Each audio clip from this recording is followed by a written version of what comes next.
नमस्कार दोस्तों, आज की जो वीडियो है वो मेरे कंटेंट से थोड़ी सी अलग होने वाली है, लेकिन फिर भी इस वीडियो को बनाना बहुत ही ज्यादा जरूरी था। इसलिए आप सबसे रिक्वेस्ट करूंगा कि थोड़ा सा टाइम निकालकर आज की इस वीडियो को पूरा जरूर देखिएगा और अगर पसंद आए तो शेयर जरूर कीजिएगा।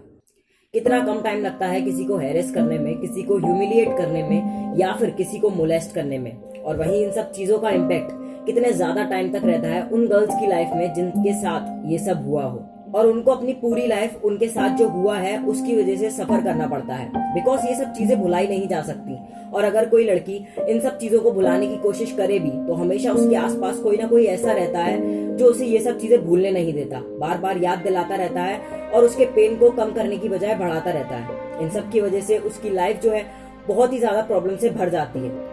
अब आप में से ज्यादातर लोग आज की इस वीडियो को नहीं देखेंगे एंड आई एम श्योर कि ये लोग वही लोग हैं जिनको कोई फर्क नहीं पड़ता, जिनको इन सब चीजों से कोई मतलब नहीं है। वो लोग कुछ चेंज लाना ही नहीं चाहते, और मैं उन सब लोगों को बता दूं कि आप लोगों को फर्क तब पड़ेगा जब आपके आसपास कुछ ऐसा होगा, जब आपकी फैमिली में या फिर आपकी लाइफ से रिलेटेड किसी लड़की के साथ ऐसा कुछ होगा।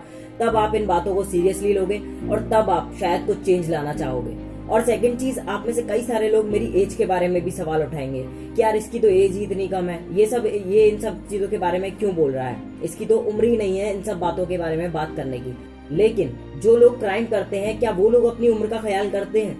हमें कई बार सुनने को मिलता है कि एक 17 या 19 साल के लड़के ने रेप कर दिया, और अभी हाल ही में हुए बॉयज लॉकर रूम स्कैंडल में भी इन्वॉल्व सभी लोग टीनेजर्स थे। क्या उन्होंने ये सब करने से पहले अपनी एज के बारे में सोचा? नहीं ना। तो जब क्राइम करने से पहले कोई अपनी एज के बारे में नहीं सोचता तो मैं तो फिर भी एक अच्छा काम करने जा रहा हूँ, तो फिर मैं क्यों अपनी एज के बारे में सोचूं? और सबसे बड़ी बात, अगर मैं कैपेबल हूँ, अगर मैं कर सकता हूँ तो जरूर करूंगा, और आप सबको भी करना चाहिए। आप लोगों को लग रहा होगा कि अभी हाल ही में बॉयज लॉकर रूम स्कैंडल हुआ है, इस वजह से मैं ये वीडियो बना रहा हूँ, लेकिन ऐसा नहीं है, क्योंकि उन लोगों को अरेस्ट कर लिया गया है और जल्दी पनिशमेंट भी मिल जाएगी। लेकिन मेरा आप सबसे एक सवाल था, क्या उन लोगों को सजा मिलने से जो विक्टिम है उनकी लाइफ ठीक हो जाएगी? जिन लड़कियों के बारे में बात की गई थी, जिन लड़कियों के फोटोज को शेयर किया गया था उन ग्रुप चैट्स में, या फिर उन लड़कियों के साथ जो कुछ भी हुआ, ऐसे में क्या सिर्फ उन लड़कों को सजा मिलने से वो सब पहले जैसा हो जाएगा? क्या उन लड़कियों की लाइफ पहले जैसी हो जाएगी? और बात सिर्फ उन लड़कियों की नहीं है, बात उन सभी गर्ल्स की है जिन्होंने इससे भी ज्यादा बुरी चीजों का सहा है। क्रिमिनल्स को तो सजा मिल ही जाती है because no crime is perfect, but उन गर्ल्स एंड वुमेन्स का क्या जिन्होंने rape, acid attack, eve teasing और हेरेसमेंट जैसी चीजों को सहा हो? क्या ऐसे में सिर्फ उनके क्रिमिनल्स को सजा मिलने से उनके साथ जो कुछ हुआ है वो ठीक हो जाएगा? क्या उनकी लाइफ पहले जैसी हो जाएगी? नहीं, सिर्फ पनिशमेंट मिलने से किसी भी विक्टिम की लाइफ पहले जैसी नहीं हो जाती।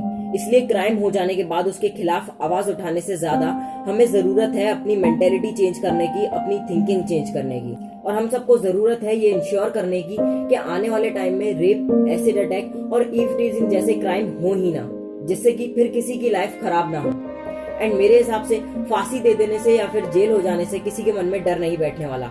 इस सब की वजह से हमारी सोसाइटी नहीं बदलने वाली, और अगर ऐसा होना ही होता तो अब तक हो चुका होता। और दूसरी चीज, अगर फांसी हो जाने से रेपिस्ट को डर लगता तो रेप केसेस डिक्रीज होते, लेकिन हम सब ये जानते हैं कि रेप केसेस लगातार इंक्रीज हो रहे हैं। इसलिए सिर्फ सजा देने से फ्यूचर में होने वाले क्राइम्स को कम नहीं किया जा सकता।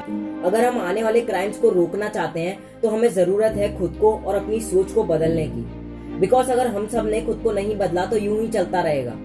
हमेशा कोई ना कोई लड़की ऐसे क्राइम्स का शिकार होती रहेगी, लोग आवाज उठाएंगे, उसके बाद या तो क्रिमिनल को सजा मिल जाएगी या फिर वो छूट जाएगा, एंड देन उसके कुछ दिनों के बाद सब कुछ पहले जैसा हो जाएगा, सब लोग उस केस को भूल जाएंगे। फिर उसके कुछ दिनों बाद कोई और नया केस आएगा, एंड अगेन यही सब चीजें होती रहेंगी। इसलिए हम में से हर एक को खुद को बदलना होगा।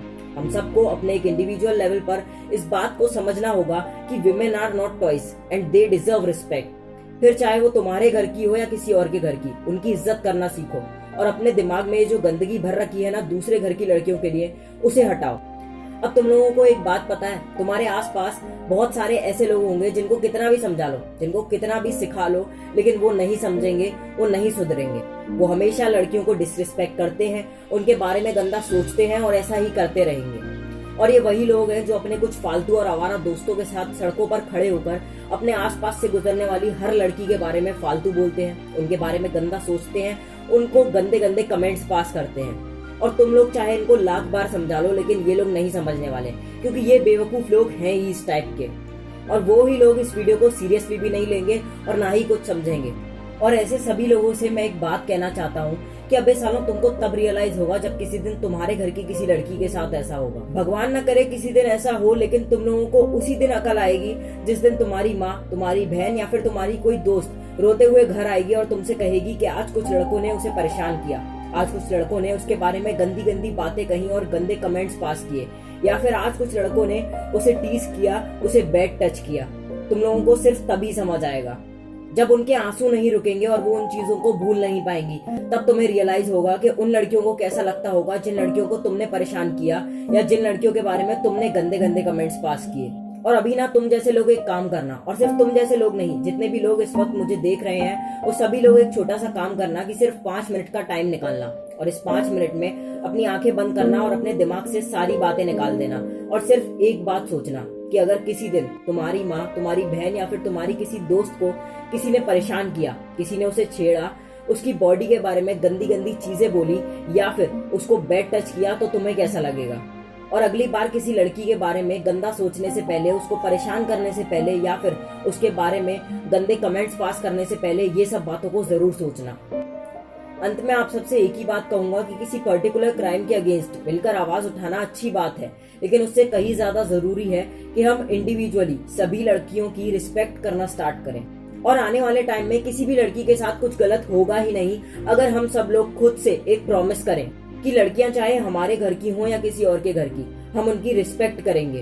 हम अपने दिमाग से उनके लिए गंदी सोच हटाएंगे, उनके बारे में ना ही कुछ गलत सोचेंगे और ना ही कुछ गलत बोलेंगे और किसी भी लड़की को खुद से खतरा महसूस नहीं होने देंगे।